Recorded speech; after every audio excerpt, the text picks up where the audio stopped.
Lugano Plan B è la creazione di un hub per ospitare startup, è la creazione di un evento di portata mondiale, il Bitcoin World Forum.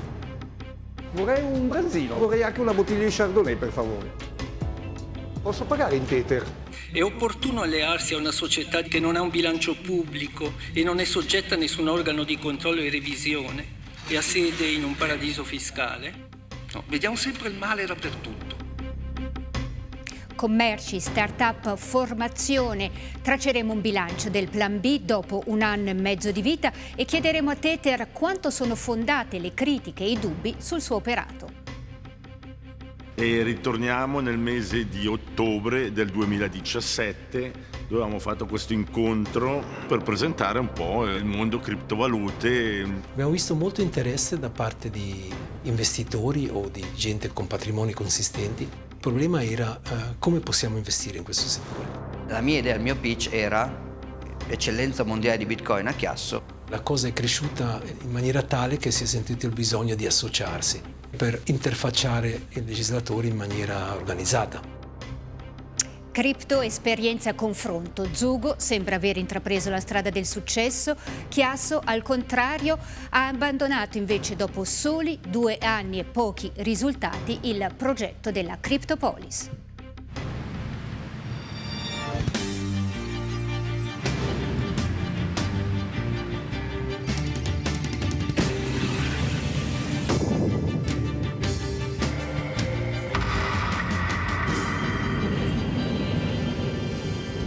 Buonasera, benvenute e benvenuti a Falò.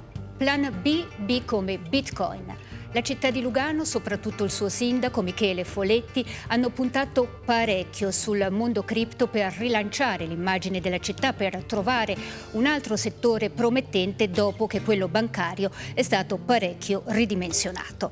Ma se da una parte il progetto è sicuramente attrattivo e stimolante per tutti coloro che operano nel campo della blockchain, delle criptovalute e di altre tecnologie, dall'altra restano dei dubbi sull'operato del principale partner della città in questa operazione. Parliamo ovviamente di Tether. Che cosa sta dietro? Chi sta dietro alla più grande azienda di stablecoin che, non dimentichiamolo, ha sede alle BVI, le British Virgin Island, un noto paradiso fiscale dove ci sono poche regole e pochi controlli. Marco Tagliabue ha cercato e trovato qualche risposta. Vediamo allora il suo servizio e poi ne parliamo in studio.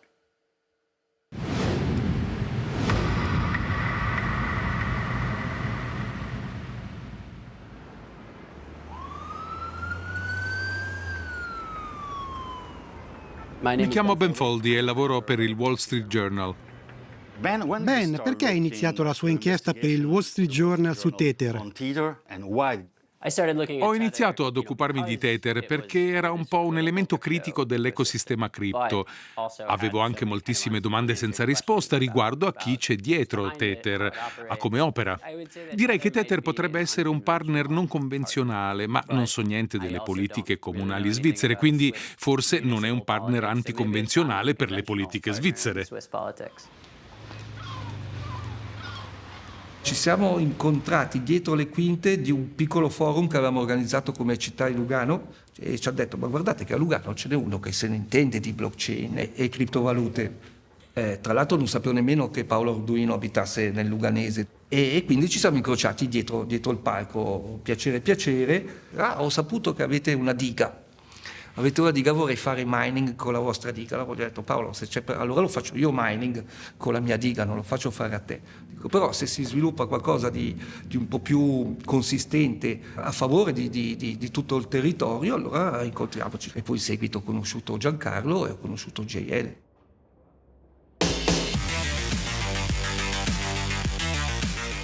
Lugano Plan B è la creazione di un hub per ospitare startup, è la creazione di un evento di portata mondiale, il Bitcoin World Forum. Bitcoin, Tether e Luga saranno utilizzati nello stesso modo in cui vengono accettate le altre valute locali.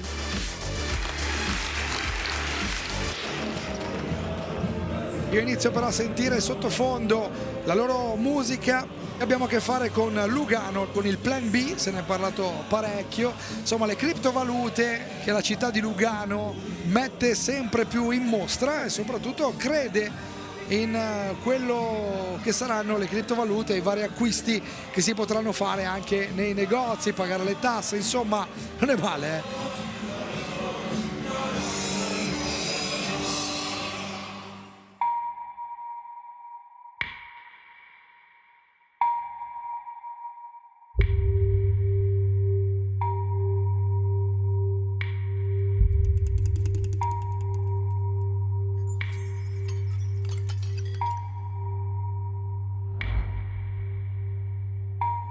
Una città adagiata sul lago ai bordi delle Alpi svizzere. Un sindaco che vuole garantire un futuro di benessere per la sua gente e un mago che promette di stampare oro digitale. Sembra l'inizio di una fiaba, ma è quello che da 2 anni è la realtà a Lugano. La città è invischiata in una faccenda allucinante che la espone ad un rischio mai visto. Non c'è un forte rischio di diventare una piazza del riciclaggio? Il Plan B è un esempio che ha anche l'obiettivo di attirare l'interesse di aziende, persone attive in un mercato innovativo e in pieno sviluppo. Lugano potrà avere anche un ruolo di rilievo in questo ambito. Bill Gates, che non è proprio l'ultimo arrivato, ha detto che la cripto sono una truffa basata sulla teoria degli imbecilli. Qualcuno lo definirebbe un Far West. È un lunedì di febbraio. Fa freddo. La città sonnecchia. Il consiglio comunale si anima. Si discute di Plan B ad 1 anno dal suo lancio. È il progetto del municipio di Lugano di sviluppo della tecnologia blockchain e delle criptovalute. Le critiche si concentrano sulla società Tether, il partner con cui il municipio ha firmato una lettera di intenti della durata di 4 anni. È opportuno allearsi a una società di cui non si conosce la struttura proprietaria, che non è trasparente sui suoi mezzi propri, che non ha un bilancio pubblico e non è soggetta a nessun organo di controllo e revisione e ha sede in un paradiso fiscale? No, vediamo sempre il male dappertutto. È vero, per l'amor del cielo, se Tether dovesse crollare e scomparire, ci faremo una bruttissima figuraccia. Se non avessimo avuto un partner come Tether, noi il progetto Plan B non avremmo mai potuto farlo, perché non avremmo mai avuto le disponibilità finanziarie come città per portare avanti un progetto del genere. Siamo oltre 1 anno dal lancio del Plan B, è soddisfatto? Ma molto, perché il 3 marzo dell'anno scorso, quando abbiamo lanciato Plan B con Tether, ci eravamo dati 4 anni di tempo per raggiungere gli obiettivi e devo dire che oggi siamo più o meno al 90%, da qui a ottobre arriveremo al 90%. La città non ha direttamente investito soldi, i soldi sono stati investiti dai partner. Dai partner? Dai partner, che è Tether il partner principale oggi. Ma quanti soldi ha investito Tether? Ah, questo non lo so, dovete chiederlo a loro. Io non ho accesso ai conti e ai dati di Tether. Ma non ha chiesto quanto hanno speso, quindi? No. Ci sarà un fondo fino a 100 milioni per tutte le start-up che vorranno rilocarsi da tutte le parti del mondo dove sono, venire a Lugano, ma venire a Lugano seriamente, quindi creare veramente qua un headquarter, non mettere la buca lettere e poi chi si è visto si è visto.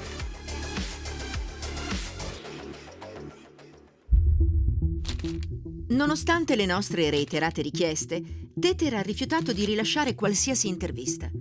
Quindi non sappiamo quanti soldi abbia speso finora per il Plan B. È singolare, tuttavia, che i finanziamenti alle aziende siano vincolati al fatto di risiedere in Svizzera, quando Tether stessa non risiede in Svizzera.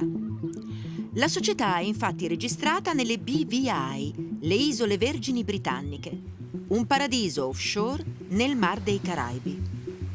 Io non vedo perché Tether debba, e non so perché, portare la propria sede in Svizzera, quando è nata Almeno pagherebbe le tasse in Svizzera. Vabbè, però ognuno può scegliere dove pagare le proprie tasse.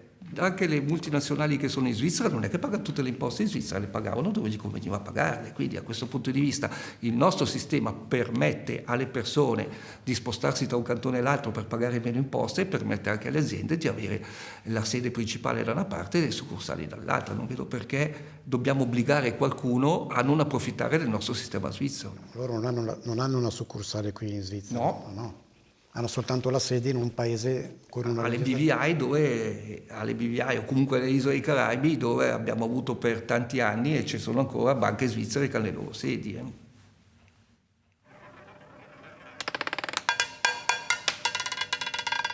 Non lo so, si trovano bene dove hanno costituito la sede, si sentono sicuri lì e credo che hanno intenzione di rimanere lì.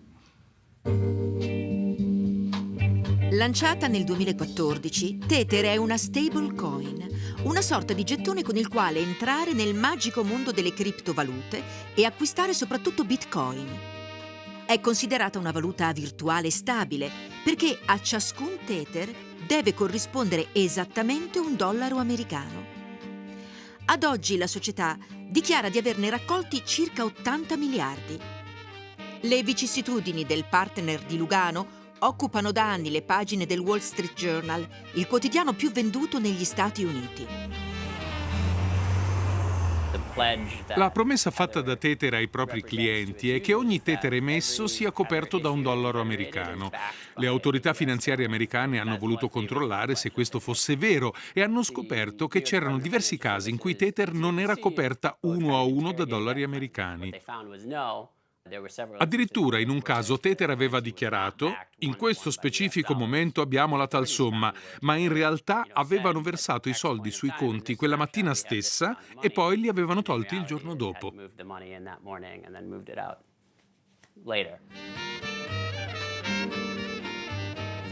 Negli Stati Uniti non puoi dire agli investitori una cosa se in realtà quella cosa è diversa, perché gli investitori prendono decisioni in base alle informazioni che gli vengono fornite. Quindi c'è un obbligo di fornire informazioni che siano veritiere agli occhi delle autorità. In totale hanno patteggiato una sanzione di circa $63 milioni e Tether in sostanza ha smesso di operare negli Stati Uniti. Da gennaio 2023 a Tether è di fatto vietato operare anche in Canada. Gli scambi si vedono principalmente sulla piattaforma Bitfinex, il terzo mercato virtuale di criptovalute al mondo. Le due società sono legate tra loro in un complesso reticolo tra Hong Kong e i Caraibi. Trovandosi in paradisi offshore, non hanno doveri di trasparenza, nulla si sa dei loro organigrammi né dei bilanci. E, nonostante agiscano di fatto come una banca, nemmeno sono sottoposti ad enti regolatori.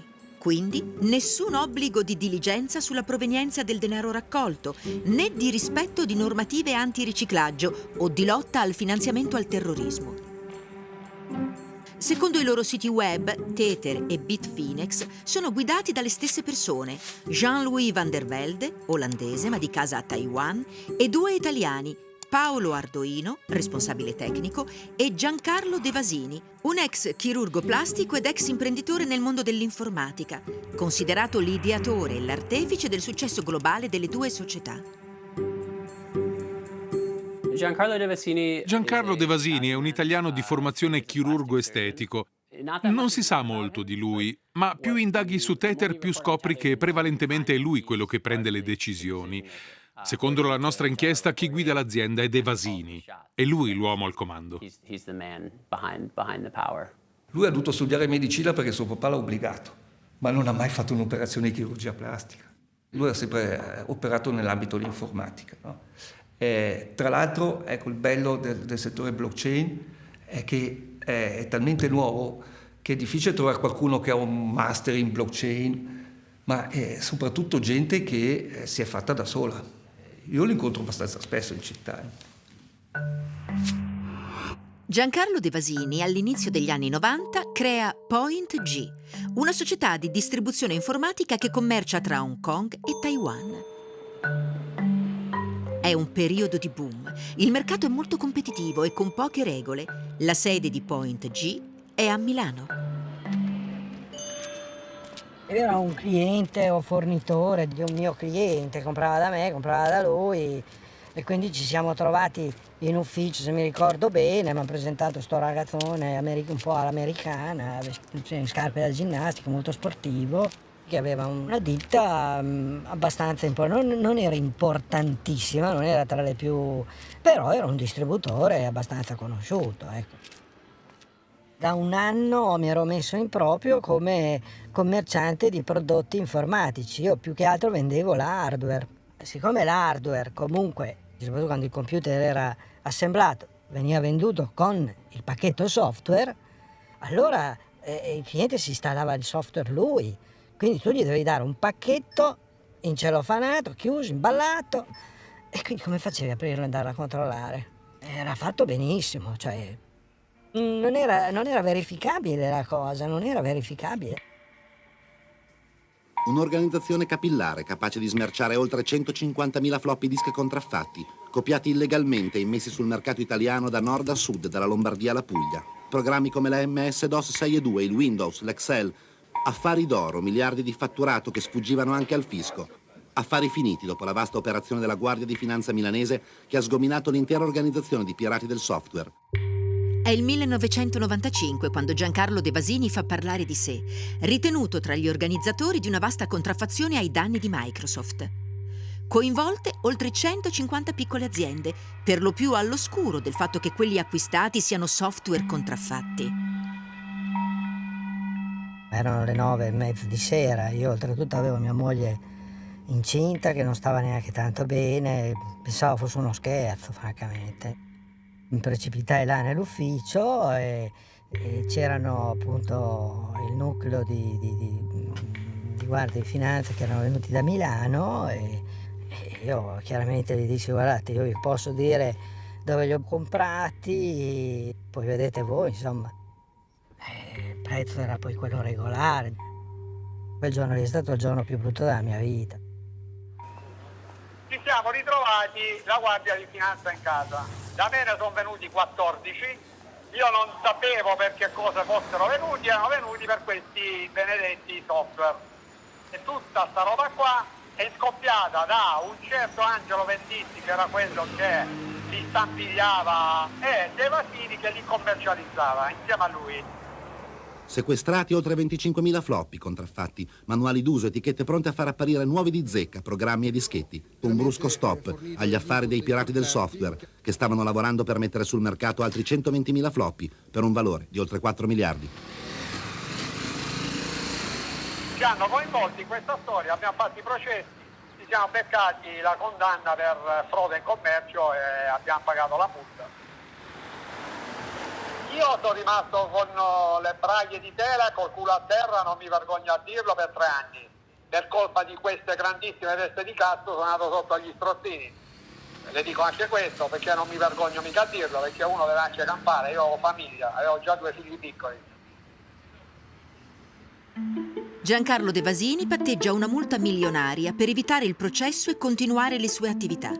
Decisamente meno fortunato il destino del suo partner d'affari Angelo Venditti, da commerciante a giostraio sulla Riviera Ligure.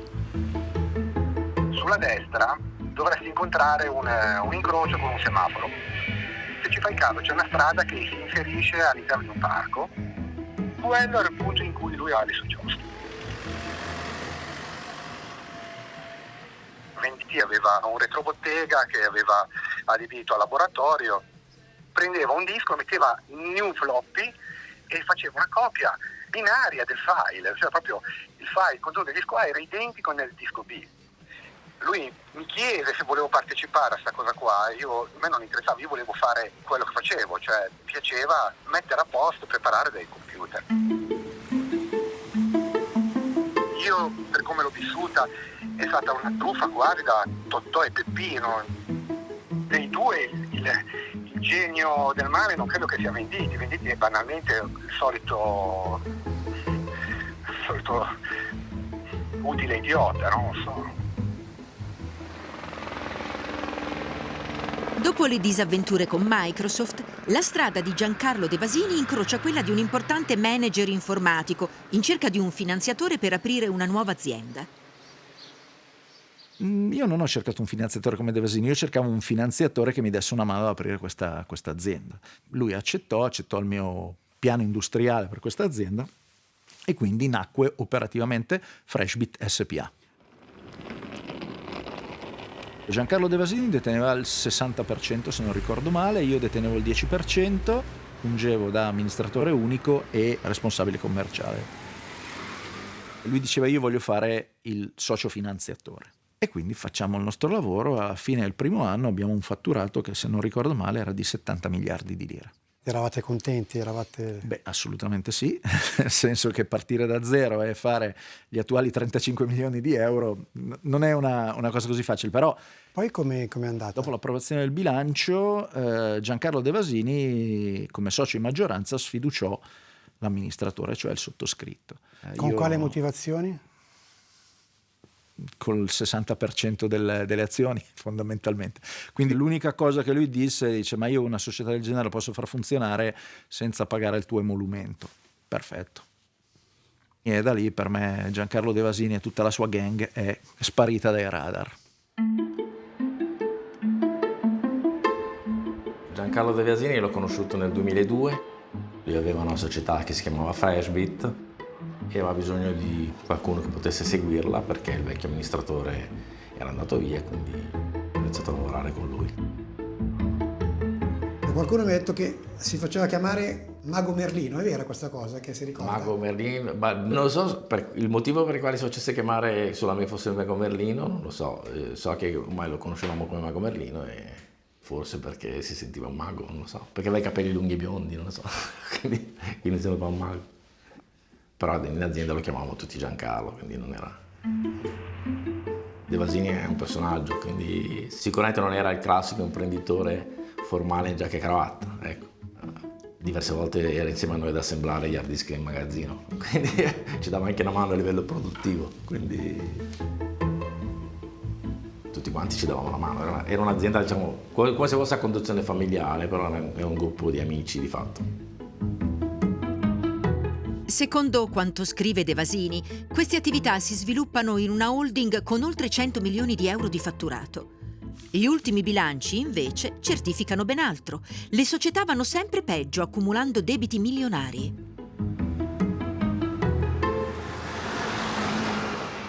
L'azienda era questa qua, praticamente. Quella mattina io mi ricordo che c'era una nebbia incredibile, non me ne sono, tra virgolette, neanche accorto che c'era un incendio. Poi ho visto tutte le persone, i pompieri e tutto, e poi dopo che cosa è successo esattamente non si è mai saputo, per dirla tutta. Poi io non sono mai entrato dentro, non le so dire, l'entità dei danni.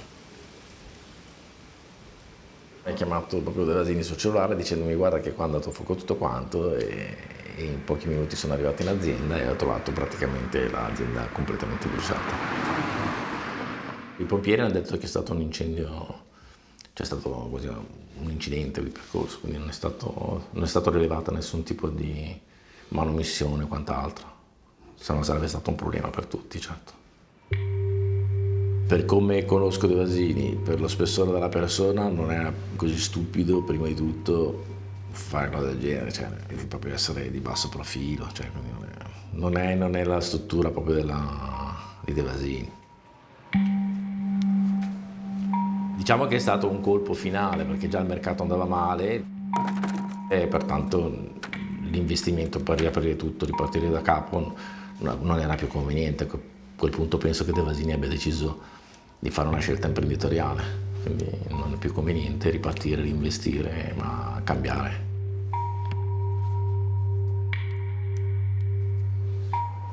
Sopra c'erano gli stemmi di Lugano e il denaro che circolava e poi la motrice davanti che ormai se n'è andata. Come spesso accade poi c'è chi si porta a casa le cose e chi invece le lascia incustodite e vabbè, adesso è un po' così, è un po'... Comunque questi erano i grandi soldoni virtuali che giravano sopra, ma a noi ci ha fatto sorridere il fatto che una città come Lugano avesse bisogno di diventare lei il motore di un'operazione che secondo noi è molto fumosa, ecco. Ma però vabbè, queste cose dovrebbero dirli gli economisti. Io qui assieme ai miei amici si fa satira, si fa carro di carnevale, ecco. Noi abbiamo deciso di farci uno scherzo, ecco. Allora lo vedremo.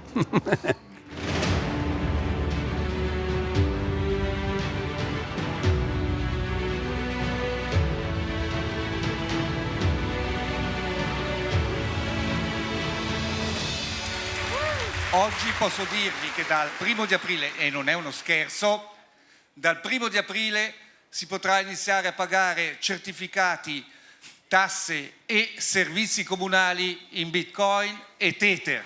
Il problema, come sempre, non è tecnologico, il problema sono gli avvocati. Sulle imposte ci siamo fermati perché abbiamo detto sin dall'inizio che noi volevamo permettere ai cittadini di pagare imposte senza nessun limite di spesa. Però per arrivare senza limiti dobbiamo essere assolutamente sicuri che tutta la parte di identificazione del cliente e della provenienza dei soldi sia chiara e non possa generare nessuna perplessità o incongruenza. Quindi l'attiveremo quando saremo al 100% sicuri.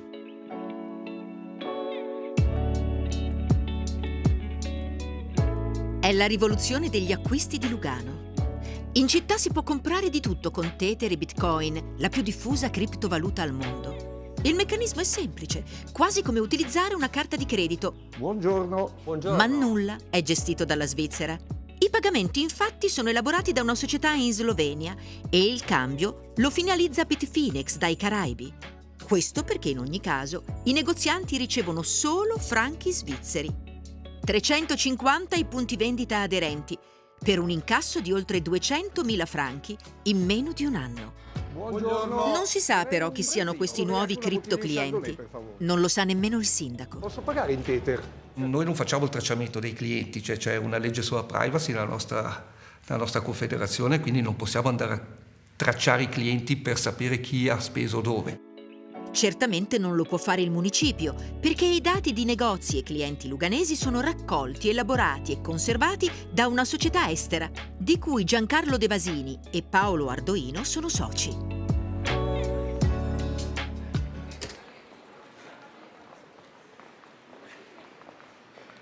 Io ho partecipato a tutte le riunioni che hanno fatto, mi sono informata abbastanza approfonditamente, ma fintanto che un pagamento non è legato ufficialmente a un istituto svizzero, io non vedo chi mi garantisce realmente che io quei soldi li incasso di sicuro.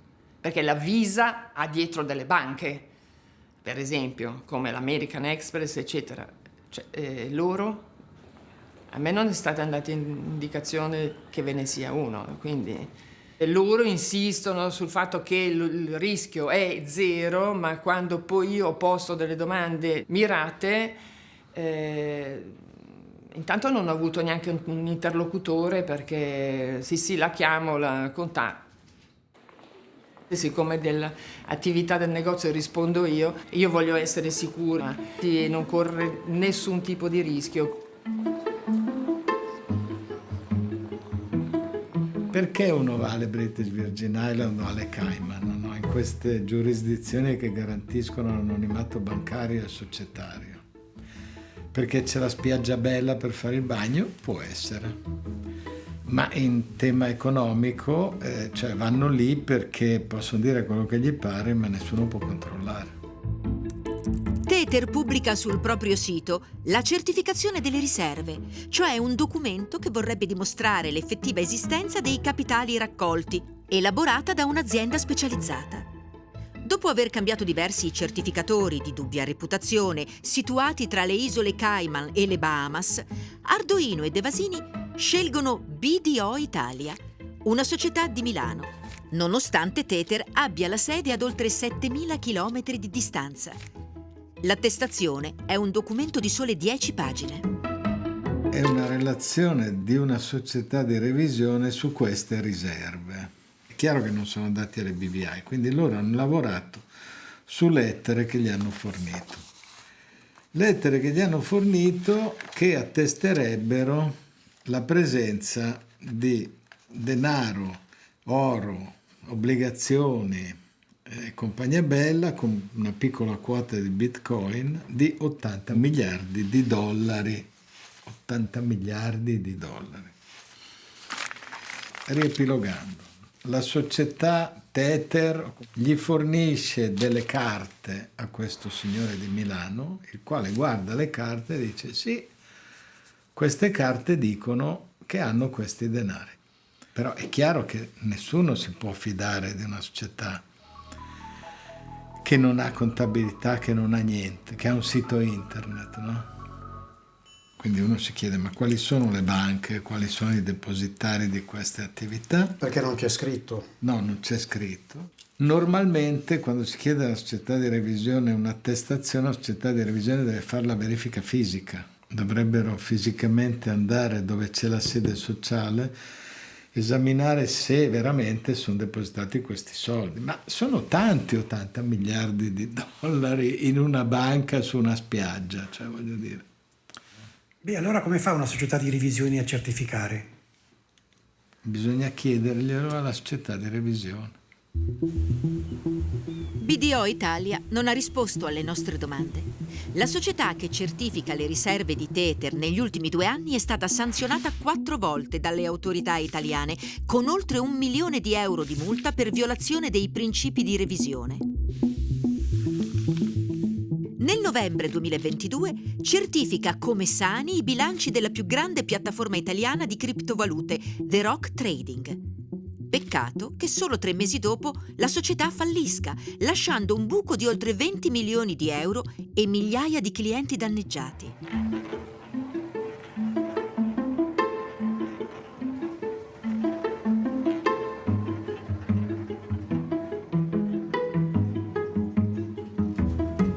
Le società falliscono.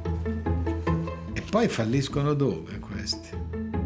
Perché già se falliscono in Italia è tutto un po' a tarallucci e vino, se falliscono in Svizzera è già un po' più pesante. Se falliscono i BVI, il BVI c'è il fallimento. So let's move to education.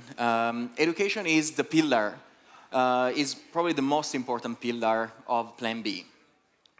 I dirigenti di Tether hanno affermato diverse volte che avrebbero sottoposto a revisione i conti dell'azienda. Finora non l'hanno fatto. Ciò che invece hanno fatto sono queste attestazioni, ma questi non sono bilanci certificati. È un pezzo di informazione, non sono tutte le informazioni che molte persone vorrebbero su Tether.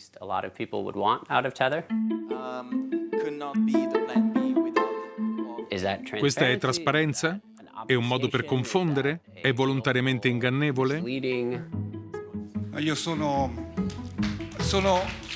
grato, assolutamente grato a Franklin University Switzerland, alla scuola universitaria professionale della Svizzera italiana e all'Università della Svizzera italiana per aver creduto in questo Plan B e per aver sottoscritto un protocollo d'intesa con la città di Lugano per portare educazione ai giovani, ai nostri giovani e agli studenti in questo settore. È il 4 marzo. Al primo compleanno del Plan B si celebra il successo dell'accordo con le 3 istituzioni accademiche di Lugano per integrare la tecnologia Bitcoin e blockchain attraverso attività didattiche e divulgative. Nessun costo per le università e il municipio. Tutto si autofinanzia con le iscrizioni. 2 edizioni di una Summer School, frequentata da oltre 180 studenti provenienti da più di 30 paesi, e una Spring School, con 60 partecipanti. I corsi, tuttavia, non sono certificati e non danno alcun credito formativo. Il programma è definito attorno a dei tavoli di lavoro in cui sono presenti le 3 università, la città e Tether. C'è effettivamente un tavolo di lavoro con rappresentanti dei 3 atenei e la città di Lugano. Tether ha preso più un ruolo organizzativo e di consulenza. SUPSI, al pari delle altre università, partecipa ai comitati che definiscono i contenuti di questi percorsi, fornisce anche competenze tramite i propri docenti. Io mi alzerei dal tavolo. Diciamo, se il tavolo fosse un tavolo senza libertà di dire quel corso non mi piace, quel docente come mai insegna lui, a parte che non ci sederemmo volentieri, ma non ci sentiamo neanche mai in una situazione dove queste cose vengono imposte. Quando ho assistito alla presentazione del piano B ho pensato è una bellissima cosa. Noi come facoltà di economia abbiamo detto siamo aperti a collaborare, se noi facciamo quello che facciamo ogni giorno, noi facciamo il programma e poi invitiamo l'industria. E di sicuro sarebbe molto interessante parlare con Tether su degli aspetti finanziari. Io sono un economista finanziario, come esattamente gestiscono le riserve, quale anche la filosofia, normalmente sia un risk management, quali sono i processi decisionali, chi decide cosa, chi controlla cosa. Rispondere a queste domande sarà anche molto interessante per i nostri studenti. Ed è andata così? No. Alla fine non hanno chiesto l'usi, l'expertise nell'insegnamento. E il programma chi l'aveva fatto? E il programma era proposto, non so da chi, ma era già pronto. Era già pronto. Abbiamo discusso in facoltà e poi abbiamo deciso che le condizioni non sono quelle che noi normalmente cerchiamo. Alla fine il nome è l'unica cosa che ha un'università. Cerchiamo di difenderlo. Non solo la facoltà di economia di USI ha deciso di non partecipare al Plan B, ma nemmeno quella della Franklin University. Sicuramente queste formazioni sono riconducibili a formazioni private, come una società che forma possibili futuri non dipendenti e finalizzata ai propri scopi, ai propri obiettivi. Non è certamente una formazione paragonabile con una formazione accademica. L'accordo di Franklin è stato gestito dall'amministrazione e sono stati coinvolti i docenti di gestione aziendale, ma non gli economisti. Se chi ha preso queste decisioni conosce bene le persone e si fida, dico solo che ci sono dei rischi, perché li vediamo, sono oggettivi. Può darsi che abbiano elementi che io non ho e che quindi vedano il progetto in un'altra luce. Non fa strano se la propria facoltà di economia non condivide la partecipazione a un piano che ha un aspetto molto finanziario? Guardi, se guarda un po' la storia, le grandi rivoluzioni intellettuali erano rivoluzioni perché non incontravano il consenso dal primo giorno. E questo vale anche per innovazioni scientifiche. Siete soddisfatti comunque del rapporto con Tether? Siamo molto soddisfatti del partner locale di Tether, siamo molto soddisfatti... Non è locale perché non è, non è registrato in Svizzera. Del partner, diciamo, specifico per questo progetto. Comunque la nostra fiducia nella leadership della città di Lugano, a cominciare dal sindaco Foletti, è molto forte. C'è una parte di rischio a collaborare con Tether, un rischio calcolato, ma come dico sempre, se anche un ente pubblico non corre rischi non andrà mai da nessuna parte. Se capita il patatrac è più che altro una questione reputazionale, ma non è una questione di far perdere soldi alla città di Lugano. Per quello che ho sempre detto, ci metto la mia faccia, se capita qualcosa mi prendo io le responsabilità di questa scelta. Io credo che quello che conti è l'intenzione, qual è lo scopo delle persone quando fanno qualche business. Se lo scopo è guadagnare e poi scappare con la cassa, probabilmente Tether l'avrebbe fatto prima.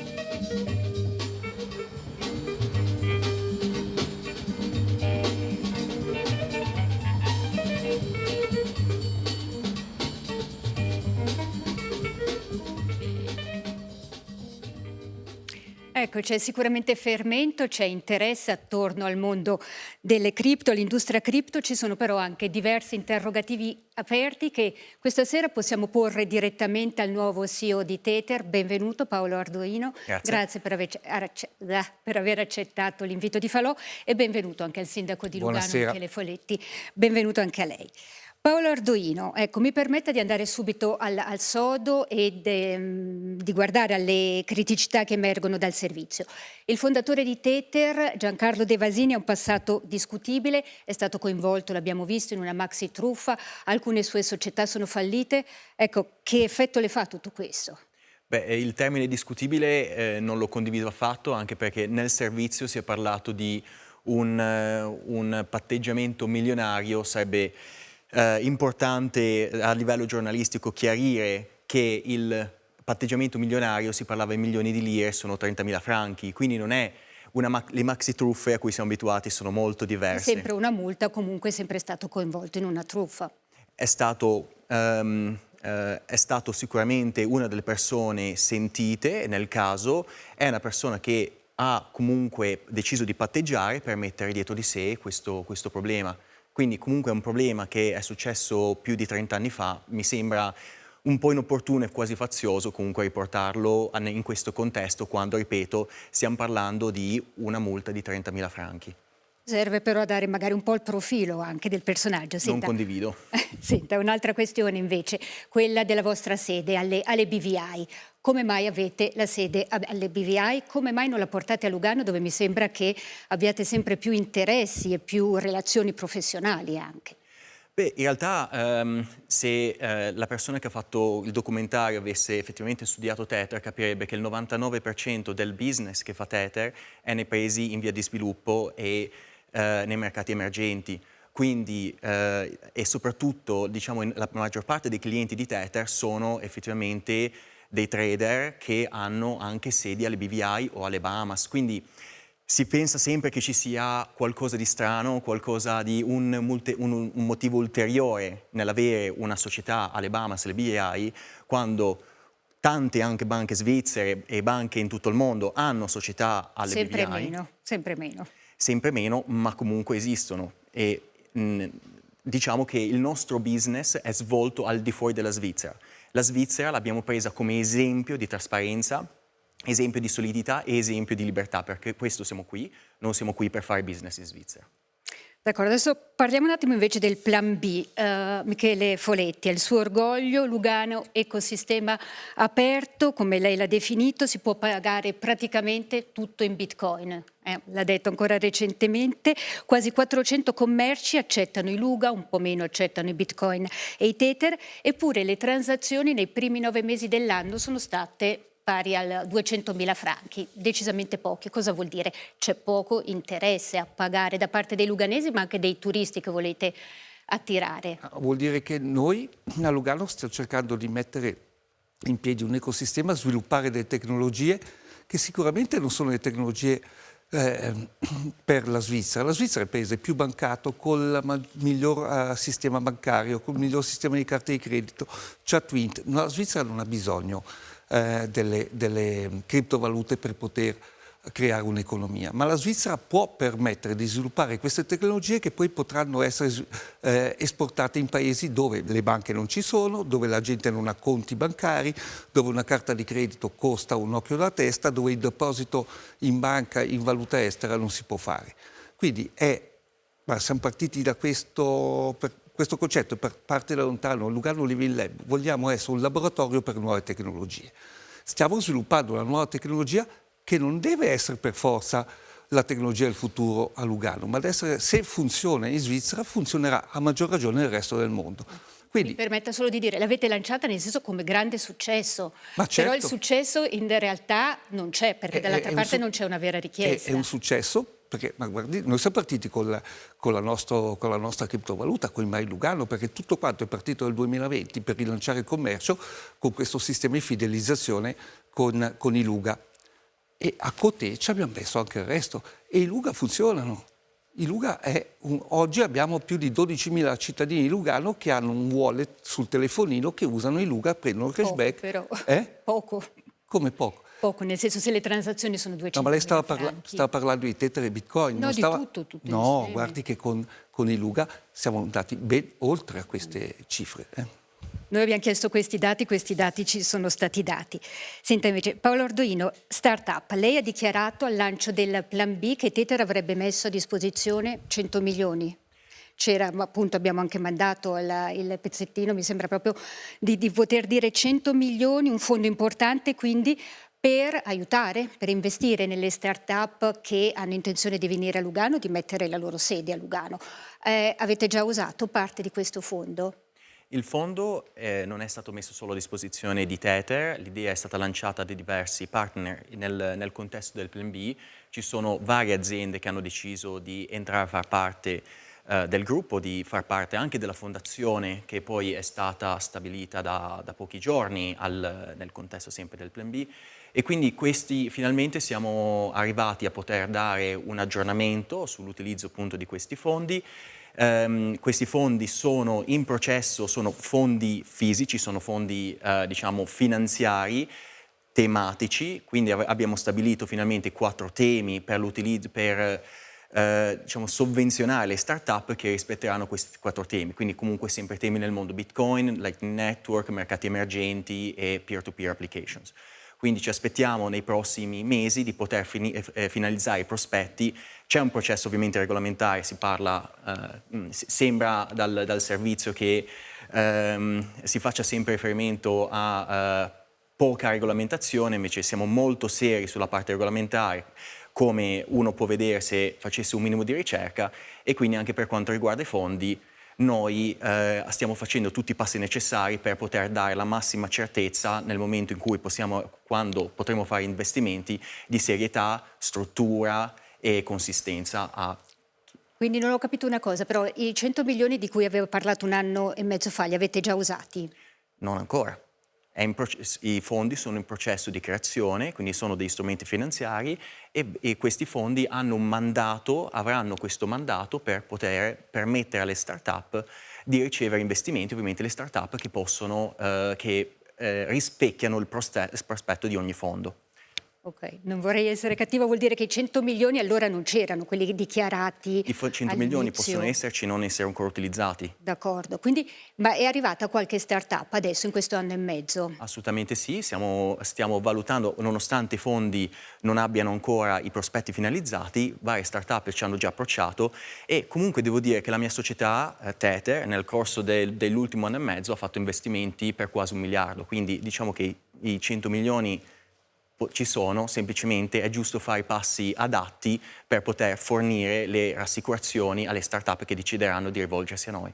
Il miliardo non qui a Lugano, evidentemente. Come dicevo, noi lavoriamo principalmente con i mercati emergenti, pensiamo che ci sia qualcuno in generale che abbia bisogno di investimenti rispetto alla Svizzera. Sicuramente. Senta Michele Foletti, invece capitolo formazione, accordo con le 3 università, 2 edizioni di Summer School, abbiamo visto però che 2 istituti importanti, quelli di economia del Franklin College e di USI, hanno deciso di non partecipare. Ecco, perché avevano anche qualche dubbio sul programma, sulle modalità di gestione. Questo indebolisce un po' il sostegno del mondo accademico al Plan B. Voi avete intervistato un professore dell'USI che voleva decidere lui cosa fare, l'avete fatto passare, ne avete intervistato un altro di macroeconomia che non avete fatto passare stasera e che invece ha sempre partecipato a tutte le summer school, ma senza far polemica. Io credo che noi non vogliamo dare una formazione universitaria a chi partecipa alle nostre iniziative, vogliamo dare delle cognizioni, vogliamo dare delle informazioni, vogliamo dare delle capacità di investigare in un mondo completamente nuovo.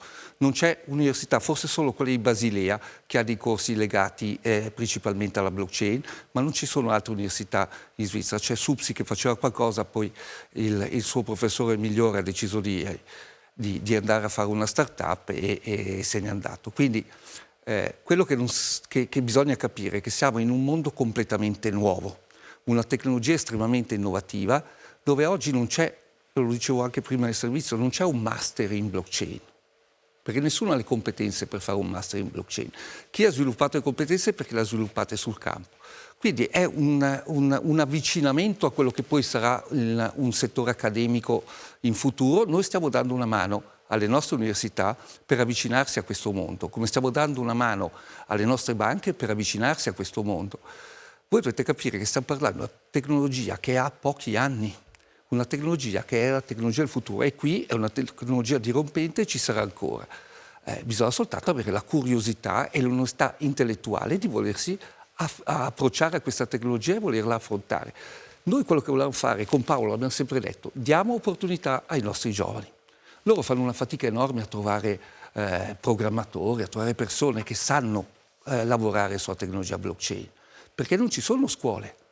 Certo. Quindi noi diamo questa opportunità ai nostri giovani. Certo, ma sicuramente sono giovani, già 15 anni che ci sono le criptovalute, forse così giovani non sono e sicuramente certo. c'è bisogno Paolo di tempo, quando ha iniziato... però, ecco, non sono nate ieri, ecco, quello che voglio dire, molte... Non sono nate ieri, ma se poi voi aveste seguito il nostro forum, c'è stata anche la parte gratuita, cioè tutti i cyberpunk con il sistema di criptaggio eccetera ci sono da 30 anni, 40 anni? Sì, 30 anni. 30 anni, ma mai nessuno si è filato queste tecnologie. Hanno dovuto crescere piano piano da soli, no? Le università non li hanno mai filati perché non andavano nel mainstream di quello che era Microsoft piuttosto che altri. Andavano controcorrente. Avremo occasione di parlarne, adesso però vi chiedo, perché abbiamo ancora altri temi importanti di cui parlare, ovviamente la questione della regolamentazione che abbiamo visto nel primo servizio, la riprenderemo, quella delle riserve, prima però vi propongo di guardare il secondo servizio di questa sera. Lugano non è l'unica città che vuole promuovere le attività cripto, prima di lei hanno iniziato, lo hanno fatto Zugo e Chiasso con risultati alterni. Come vediamo nel servizio firmato ancora da Marco Tagliabue.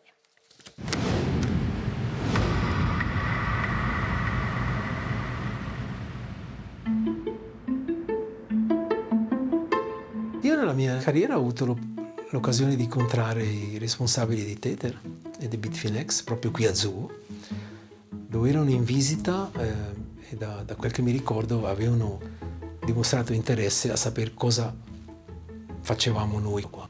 E poi parlavamo un po' dei mercati e di come leggiavamo i mercati, diciamo discussioni tra professionisti del mestiere. La presenza in Svizzera di Giancarlo De Vasini e dei suoi soci è documentata ben prima della firma del Plan B. Da nord a sud, Tether e Bitfinex hanno lasciato tracce dei loro passaggi in cerca di un approdo sicuro. La piazza di Zugo per le criptovalute è una piazza interessante per cui riceviamo visitatori da tutto il mondo letteralmente. Ciao Tobias, come va? Stanno realizzando un reportage sulle criptovalute a Zugo. Nice. Gli hai fatto vedere le fotografie? Sì, certamente, in quella ci sono anch'io. Zugo è la capitale mondiale delle criptovalute. Dal 2013 ad oggi qui sono nate alcune tra le più solide aziende del settore. Per Mattia Rattaggi il primo progetto è stato Seba Bank. È la prima foto della prima riunione di fondazione del progetto. Al 2 di febbraio del 2018 e poi ha dato luogo a una banca, la prima banca abilitata a trattare criptovalute a tutti gli effetti, la prima banca al mondo autorizzata qui in Svizzera e impiega adesso 120 persone. Questo ovviamente è una cosa che non si trova in altre banche. Solo in una criptobanca si trova una custodia delle criptomonete. Di solito hanno le cassette di sicurezza in una banca. Impressionante.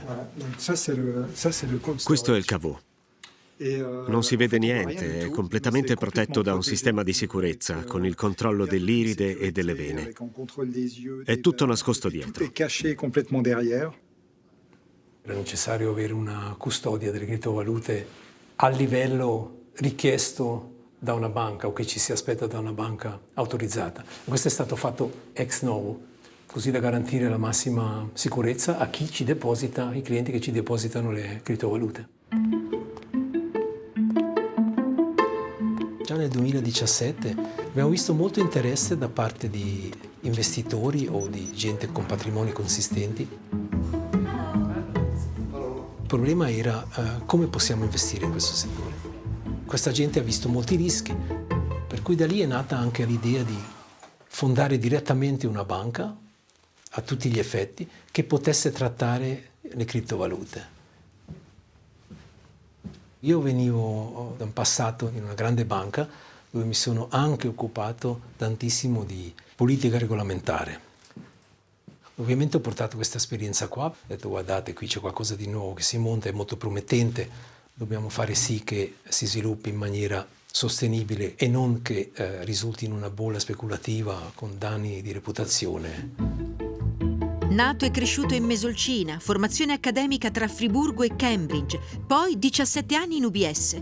Mattia Rattaggi è tra i fondatori della Crypto Valley Association, che oggi raduna circa 1200 membri.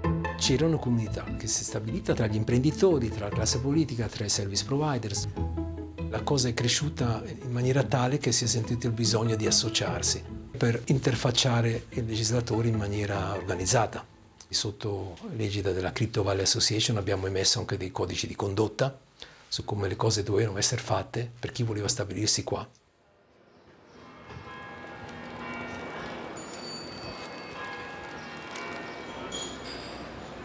Abbiamo avuto il grande boom della finanza, quando tutte le banche grosse cominciavano a essere qua a Chiasso. C'era veramente questa voglia di Svizzera per mettere al sicuro i capitali che in quel momento erano su suolo italiano. Però chiaro, è cambiato tutto. Non dico che prima era magari più agevolato, però c'erano molto meno controlli, era un po' tutti facevano un po' il loro e ognuno viveva in maniera più spensierata. Adesso per qualsiasi cosa prima ci sono 7, 8, 10, 15 pagine di disclaimer. C'è nostalgia in Athos Cereghetti.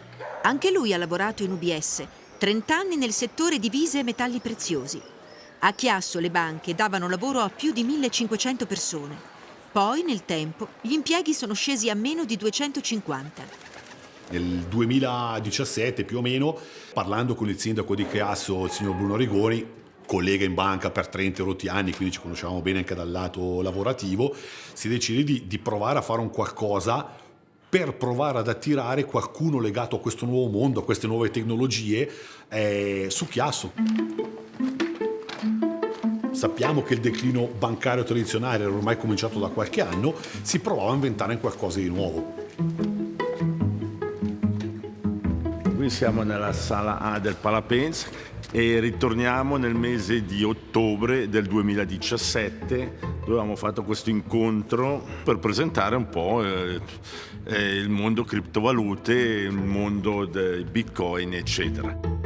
Messo in piedi, se vogliamo, nel giro di 2 o 3 settimane, soprattutto col passaparola, e ci siamo trovati addirittura 300 persone. Nello stesso periodo in cui la Crypto Valley di Zugo comincia a strutturarsi, a Chiasso nasce Cryptopolis. Presidente l'avvocato Aaron Camponovo.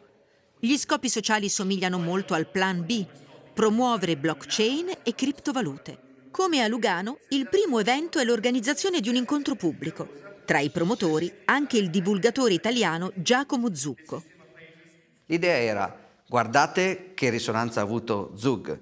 Voi non solo potete fare la stessa cosa, ma meglio. La mia idea, il mio pitch era eccellenza mondiale di Bitcoin a Chiasso. Quindi era semplicemente un sistema per provare a inventare un qualcosa al sud delle Alpi, soprattutto magari in lingua italiana, per poter accogliere la vicina Italia, ecco, né più né meno di questo. Lei aveva già esperienza in questo settore? In questo settore esperienze no. Io ho fatto un piccolo discorso di benvenuto dicendo un po' i vantaggi di avere un'attività a Chiasso, la vicinanza con Milano, con la Malpensa. C'era, mi ricordo, anche l'avvocato Lars Schlichtling ed è stato sicuramente un grande successo. Siamo riusciti veramente a creare questo movimento di persone che sempre più hanno incominciato a utilizzare le criptovalute. E il comune di Chiasso è stato tra i primi dove permetteva di pagare le proprie tasse in Bitcoin.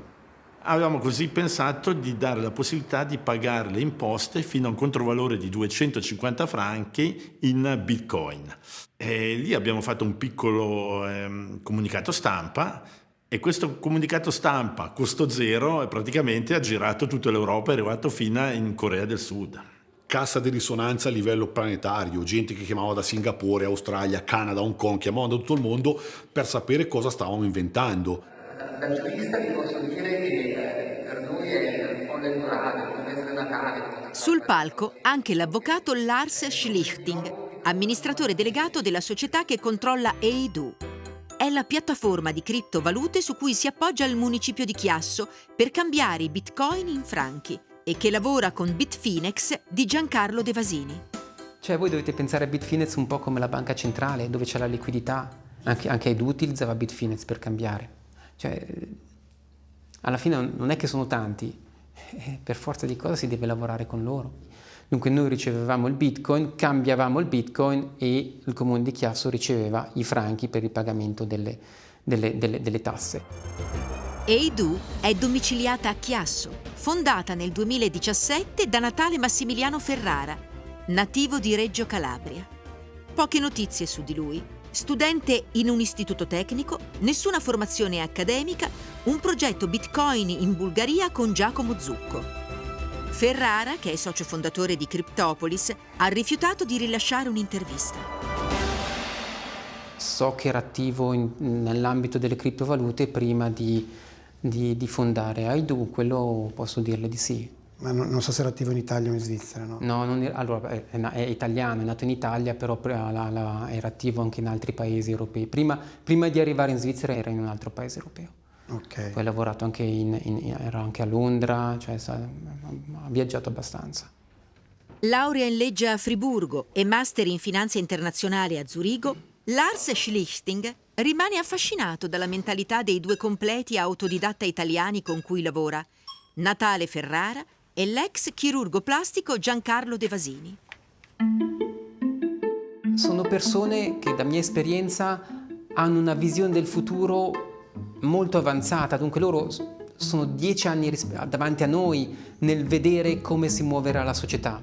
Non è una questione che si può imparare a scuola, non è una questione di titoli di studi. Io ho fatto molta fatica perché ero indottrinato da quello che ho imparato all'università, e questo nuovo modo lo devi imparare sul campo, lo devi imparare capendo che cosa vuol dire poter fare transazioni senza la necessità di un controllore. Direi di più, come massimalista per me è Bitcoin che deve regolamentare la finanza e lo Stato e non viceversa. Bitcoin combatte l'uso della finanza come arma di controllo della popolazione. La censura, la manipolazione della moneta, il corso forzoso delle monete a livello internazionale, l'imperialismo monetario, il petrodollaro. Erano un po' loro gli esperti, quelli che avevano fatto le prime esperienze, quindi chiaramente se volevamo qualcuno di quel settore, per forza di cose, o andavamo a prenderlo in Papua Nuova Guinea, ma bisognava anche conoscerlo, o altrimenti si prendeva quello che c'era sulla piazza di Chiasso. E non potevate prenderlo a Zugo, per esempio? Perché andare a Zugo? Se oggi lei va a Zugo sono caselle postali, sostanzialmente.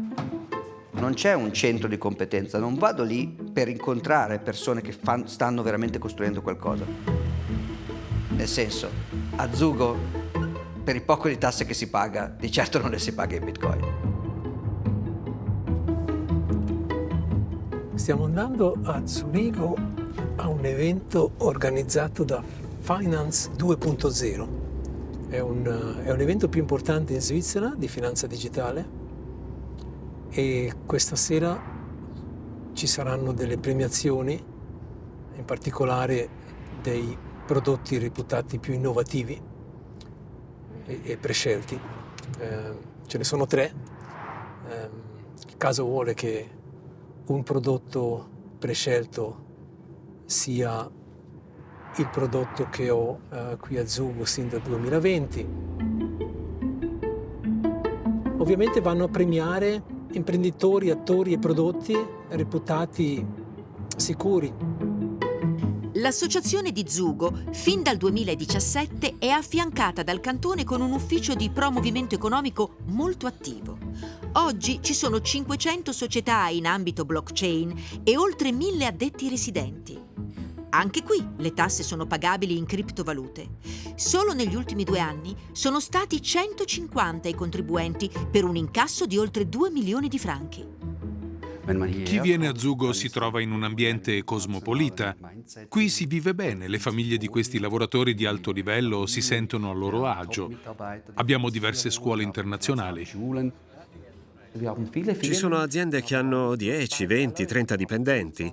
Bitcoin Swiss, per esempio, dà lavoro ad oltre 200 persone. Se una ditta vuole domiciliarsi qui lo può fare, nessuno sarà contrario, a patto ovviamente che rispetti la legge, ma di principio qualunque società può venire a Zugo a lavorare. L'Autorità di Vigilanza delle Attività Finanziarie, la FINMA, nel 2018 pubblica le prime linee guida che di fatto dotano la Svizzera di una regolamentazione per le criptovalute tra le più avanzate e sicure al mondo in materia di antiriciclaggio e lotta al finanziamento al terrorismo. Si devono identificare i clienti e raccogliere informazioni sull'origine del denaro.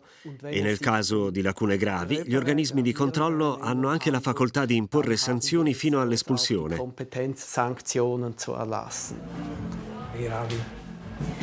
Ed è molto grave, perché le società espulse poi non possono continuare la loro attività. È importante regolamentare perché la regolamentazione dà certezza agli operatori e certezza agli investitori. E gli operatori che lei ha visto in questi anni accettano volentieri di venire a Zugo e sottoporsi alla regolamentazione? Sì, se vengono e si stabiliscono qui, accettano. È il 2018. 4 anni prima di aderire al Plan B, Giancarlo De Vasini e i suoi soci si presentano a Zugo.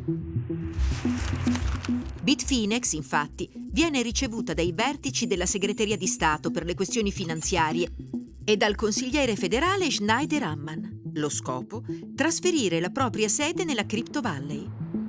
Nel 2018 ci risulta che Bitfinex abbia chiesto informazioni anche al vostro ufficio per stabilirsi qua a Zugo. Ci può dire com'è andata esattamente? Tutti i colloqui che abbiamo con le aziende interessate a stabilirsi nel canton Zugo di principio sono confidenziali e quindi come autorità non possiamo divulgare queste informazioni.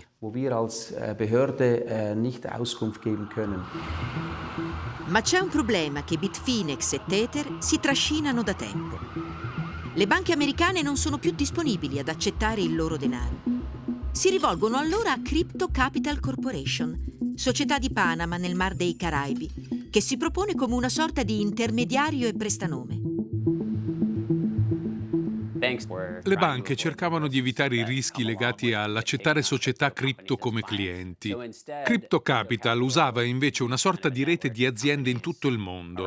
C'era un conto bancario in una piccola cittadina della Polonia, conti bancari portoghesi, conti bancari statunitensi dappertutto.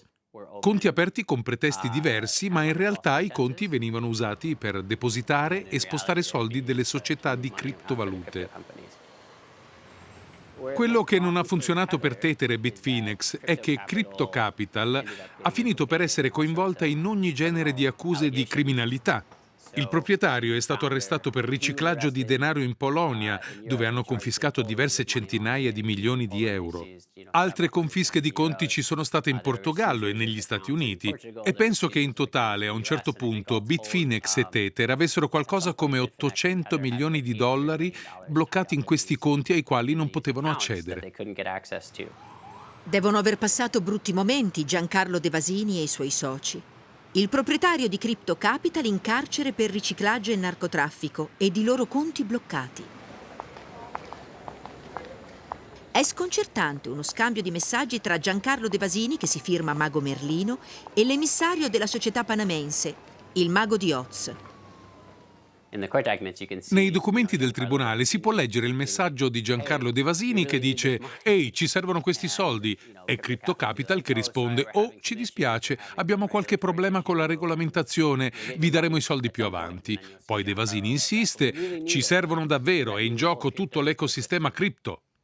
Di nuovo, non è quello che ci si aspetterebbe da due società multimilionarie. Crypto Capital Corporation. Le sue tracce portano dritti a Zugo, dove è domiciliata Global Trade Solutions, la casa madre. La FINMA inserisce questa ditta nella lista nera delle società finanziarie a rischio, dopo le accuse di riciclaggio e narcotraffico. Ma allo stesso indirizzo in quel periodo è domiciliata anche la Ibex di Aaron Camponovo, presidente di Cryptopolis. È stato lui a mettere in contatto De Vasini con Crypto Capital. L'avvocato ticinese ha negato questa ricostruzione. Non conosce De Vasini. Si tratta solo di una coincidenza. Alla fine, non sappiamo se questo intrigo abbia influenzato le trattative con le autorità. Fatto sta che Bitfinex non si è mai registrata in Svizzera. Ma ancora nel 2020 Giancarlo De Vasini torna a Zugo e fra gli altri fa visita anche a Mattia Rattaggi. Una riunione di un'oretta, il tempo di presentare il nostro prodotto. Quando si incontrano degli imprenditori la differenza la fa se si entra in una relazione d'affari con l'imprenditore oppure no. Allora a quel punto lì cambia, si va a guardare la solidità finanziaria, organizzativa, chi c'è dietro, la stabilità, i progetti. In questo caso non siete arrivati a quel punto? No, non è mai stata una questione. Il bilancio è, direi, positivo, poteva essere forse un po' più positivo, potevamo avere probabilmente più aziende, però non siamo in grado di quantificare quante aziende sono attive nel campo delle criptovalute o nelle blockchain o nelle fintech. Per quanto riguarda il pagamento delle tasse, lì com'è andata? Lì ci sono stati un paio di casi subito e poi devo dire che non abbiamo più avuto casi. Conosco poca gente che sarebbe disposta a spendere i suoi bitcoin per pagarli nelle tasse, onestamente, piuttosto si usano i franchi. E allora perché si è fatto questo servizio? Per marketing. Cioè, 1 per marketing, 2 per attirare quelle persone che veramente hanno solo bitcoin a portamonete, e ce ne sono. E però se dice che erano in pochi che hanno pagato vuol dire che non hanno attirati molti. No, non vuol dire che non hanno attirato in molti. L'iniziativa, come quella che succede qua a Lugano, è quella di far vedere che abbiamo un ecosistema aperto. Guardi, io so che ci sono più di un'azienda a Chiasso. Più di un'azienda, più di una. Più di una a Chiasso come... Cioè più di una vuol dire 10, 100? Guardi, non lo so, questo dovrebbe chiudere forse al comune, forse lo sa, anche perché Cryptopolis non teneva queste stime. Però quello era il vostro scopo, no? Sì, quello era il nostro scopo, esatto. E Cryptopolis c'è ancora? No. Cryptopolis viene chiusa il 26 luglio 2019. 2 soli contribuenti. Numero di aziende arrivate incerto. Forse per il suo magro bilancio hanno pesato anche le vicende giudiziarie di Natale Massimiliano Ferrara, fondatore di Eidu. Il Tribunale di Milano lo manda a processo per autoriciclaggio di criptovalute con una società legata, guarda caso, a Crypto Capital Corporation. Assolto in primo grado, è in attesa dell'appello. Il palazzo di Chiasso, dove Eidu è domiciliata, viene sequestrato dalla giustizia svizzera perché è riconducibile ad un boss dell''ndrangheta calabrese. Da allora alcune testate giornalistiche italiane si sono occupate di Chiasso. Cryptopolis è stata chiusa, ma è stata chiusa non tanto perché non c'era più un interesse a portare avanti questo tipo di disegno o questo progetto di questo hub, ma per la voglia di andare sempre e soltanto a cercare il brutto, la magagna, il difetto, cioè c'era quasi un accanimento. Testate giornalistiche, roba del genere. Il signor Camponovo, il signor Ferrara, la ditta XY, quello che è. Noi non abbiamo tempo da buttare via nella nostra vita privata per stare qua a rispondere, come si dice in buon dialetto, al pite pod da tutti, cioè non ce ne frega niente. Ma diciamo che noi non abbiamo fatto nulla di male, avevamo qua un partner importante, abbiamo preso contatto con loro.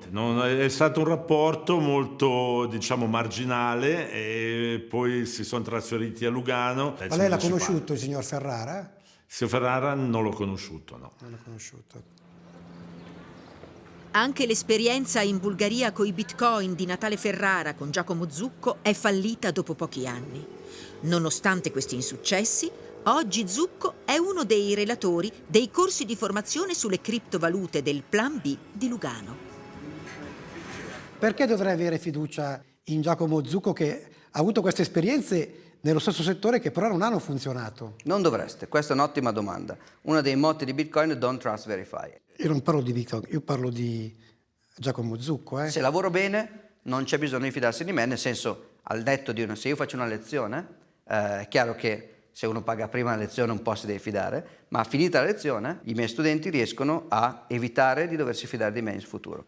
So, und die Gewinnerin ist, ich kann es noch nicht, 21 shares. Please come on stage, 21 shares. Non ho vinto, però il progetto era stato selezionato, questa era la vittoria. Per me la vita continuo con i miei progetti, quindi l'industria va bene, l'industria sta crescendo.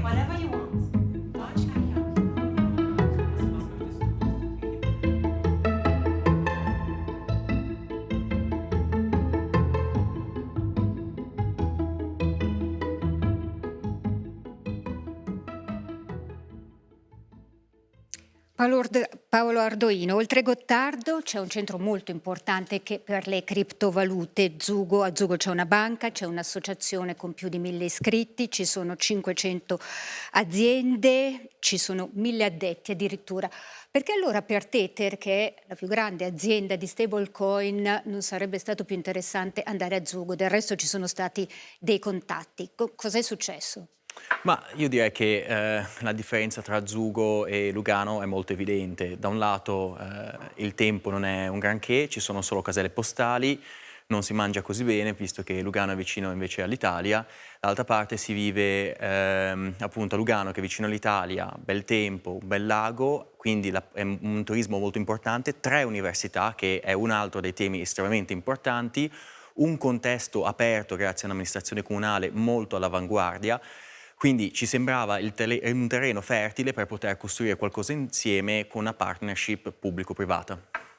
Mi permetta solo di dire che comunque dire di Zugo solo caselle postali non è così corretto, ripeto, c'è una banca, penso la prima criptobanca, c'è un'associazione con più di 1000 iscritti, 500 aziende e 1000 addetti ai residenti. Io comunque, sono stato, posso confermarlo.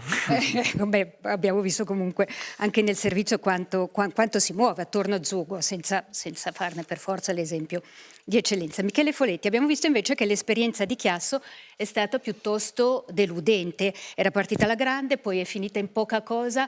Lugano non rischia di fare più o meno la stessa fine, scusi, tenendo conto che un paio di personaggi attivi a Cryptopolis ci sono anche nel plan B, insomma, di persone coinvolte a Chiasso ci sono anche a Lugano. Devo dire che forse Chiasso ha avuto la sfortuna di iniziare troppo presto.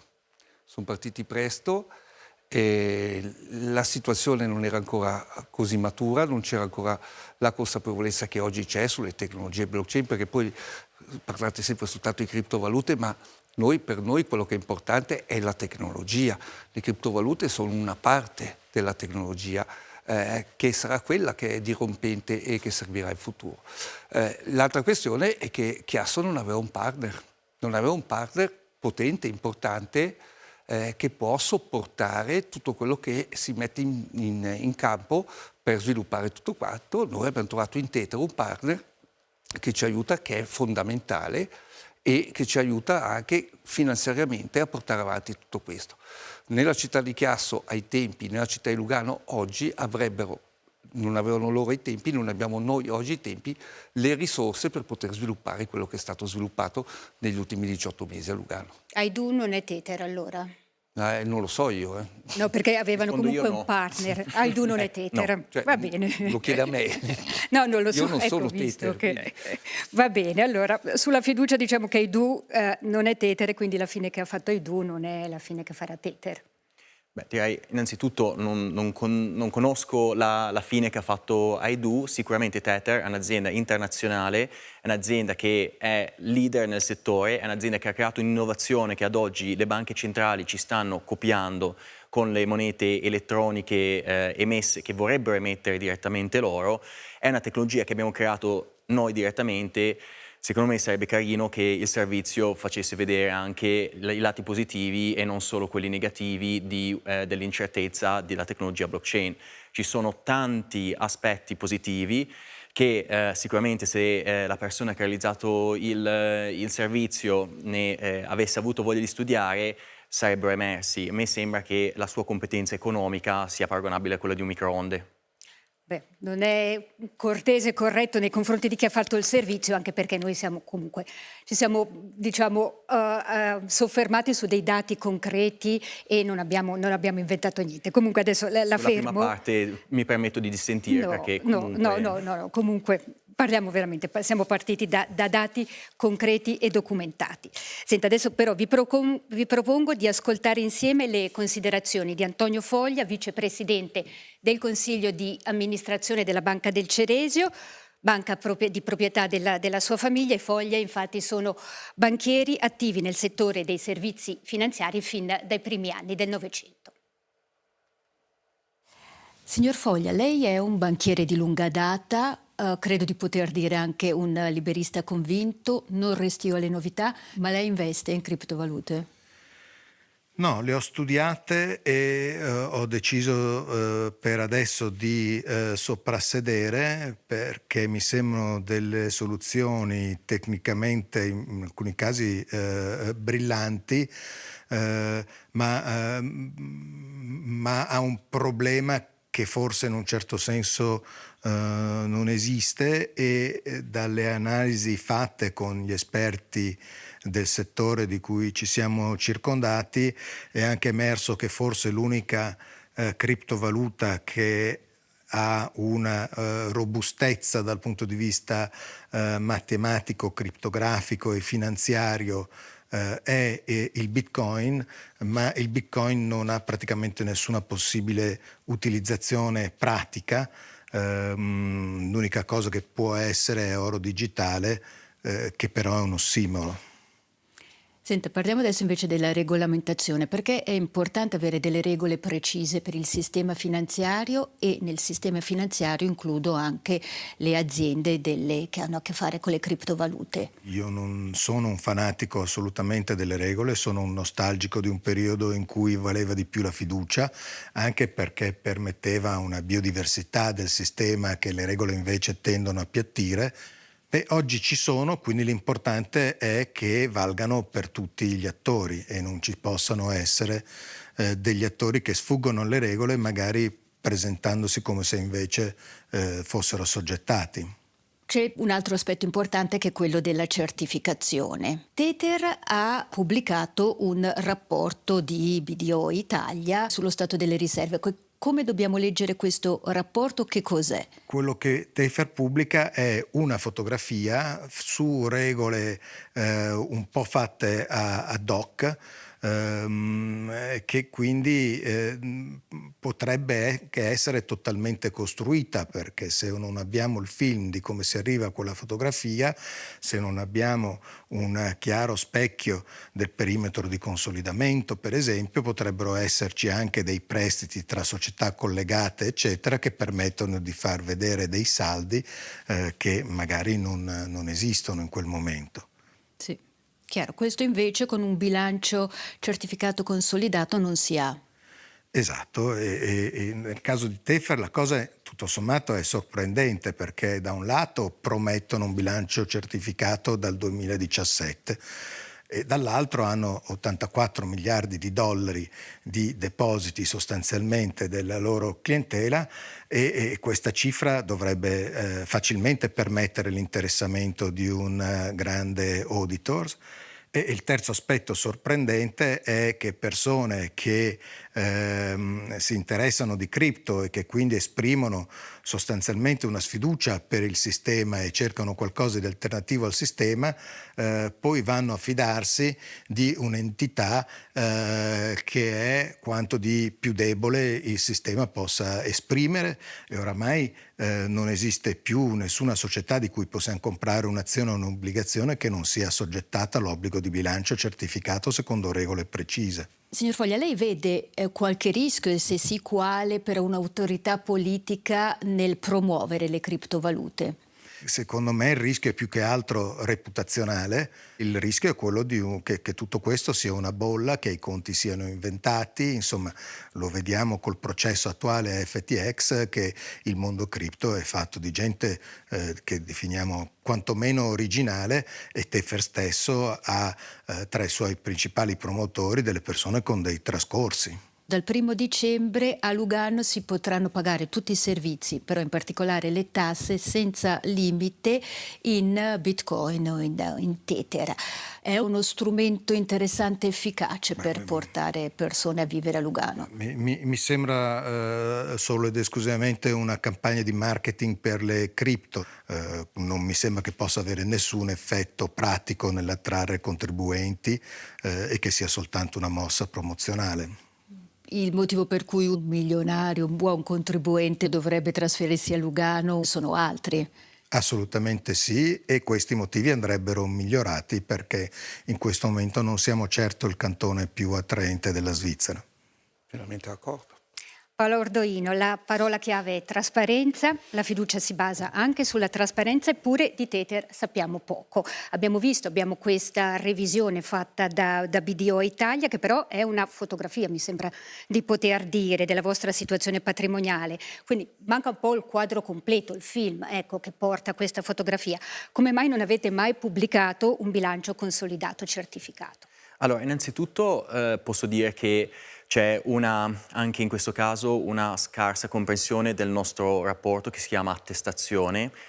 Innanzitutto, se si leggesse bene, si capirebbe che non sono regole fatte un po' ad hoc come è stato descritto nel servizio, ma noi seguiamo lo standard IFRS, che è uno standard internazionale, e inoltre, sempre nel servizio prima, si parlava di carte che noi mandavamo in qualche modo scuro al revisore. In realtà il revisore stesso contatta le nostre banche e ottiene direttamente dalle banche le informazioni sui conti bancari e va a smarcare ogni singola transazione che è fatta nel conto bancario su uno storico. Quindi non è, tecnicamente sarebbe solo una fotografia, ma il nostro auditor, che fa l'attestation, va molto nei dettagli delle nostre riserve.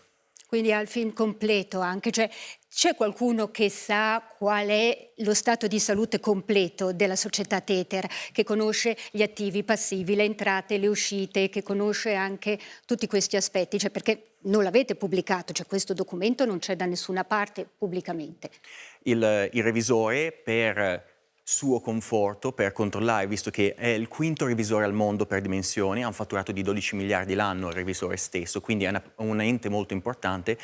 Per poter fare questa attestazione ha voluto la garanzia che gli fornissimo tutte queste informazioni, quindi quando loro mettono il timbro è perché si sentono sicuri delle informazioni che sono state raccolte direttamente anche da loro, oltre che quelle ovviamente che abbiamo fornito noi sul funzionamento della società. Inoltre voglio dire che l'attestazione è sicuramente importante. Noi l'anno scorso come Tether siamo stati in grado di redimere, quindi pagare ai nostri clienti 7 miliardi di dollari in 48 ore e 25 miliardi di dollari in meno di 20 giorni. Si parla del 25% delle riserve. Sarebbe interessante capire cosa è successo allora Credit Suisse e il suo revisore con il patatrack che abbiamo visto quest'anno. Sì. Siete stati anche multati o comunque avete patteggiato con la giustizia americana perché c'è stato un momento in cui non avevate esattamente le riserve che dicevate di avere. Ma chiudiamo qui. Senta, brevemente, veramente velocemente, una domanda. Appunto, avete un patrimonio veramente gigantesco, 65 miliardi di dollari. Quanta gente lavora a Tether? Tether è composta da circa 60-70 persone in questo momento. Piccola. Certamente, perché noi ci rivolgiamo solo a clienti istituzionali, quindi noi non serviamo i clienti, diciamo, piccolini direttamente. I clienti istituzionali che sono clienti di Tether sono quelli che poi distribuiscono il nostro prodotto ai clienti più piccoli.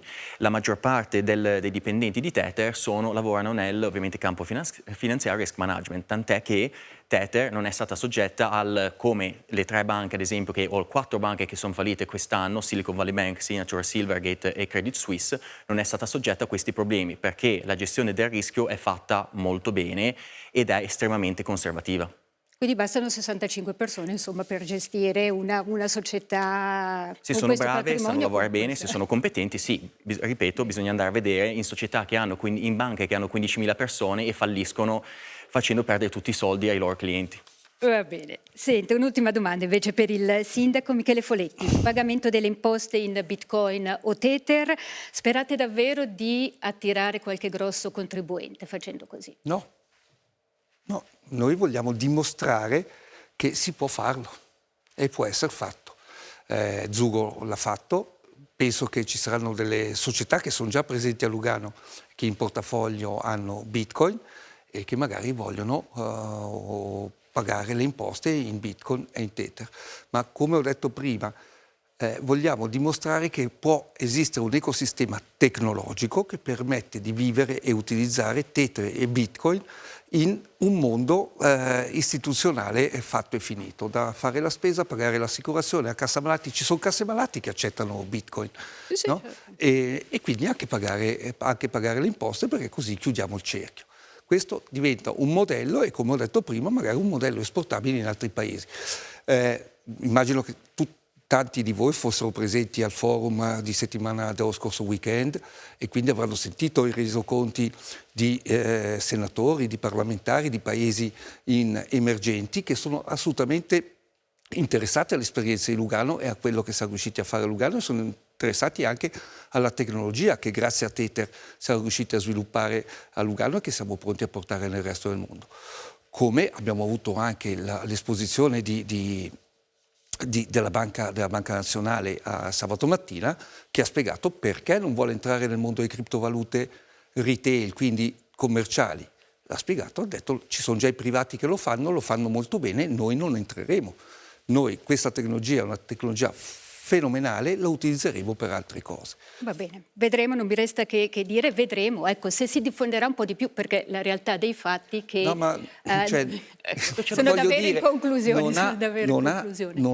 Non è importante che si diffonda l'uso di Bitcoin e Tether a Lugano, perché non ne Io abbiamo adesso bisogno. sto parlando in generale, sono già uscita ma in generale, Paolo, volute le carte di credito per diventare popolari 15 anni. Sì, però in generale, e Paolo potrà dirvelo, questa tecnologia serve in quei paesi dove le banche non esistono, dove i governi controllano tutto e dove le persone non hanno un conto bancario. La tecnologia gli permette di avere il loro conto, i loro risparmi non sotto il materasso, ma nel loro telefonino. La prossima volta andremo in Salvador, insomma. Ma si può andare anche più vicino, andate in Turchia, andate in Argentina, andate in altri paesi dove hanno un'inflazione che confisca i risparmi di una vita di una persona. Andate a vedere che cosa servono le criptovalute e soprattutto gli stablecoin legate a una moneta. Va bene. Grazie Sindaco, Grazie Paolo Ardoino per essere stati ospiti di Falò, grazie a voi per averci seguito anche questa sera. Falò torna come sempre giovedì prossimo.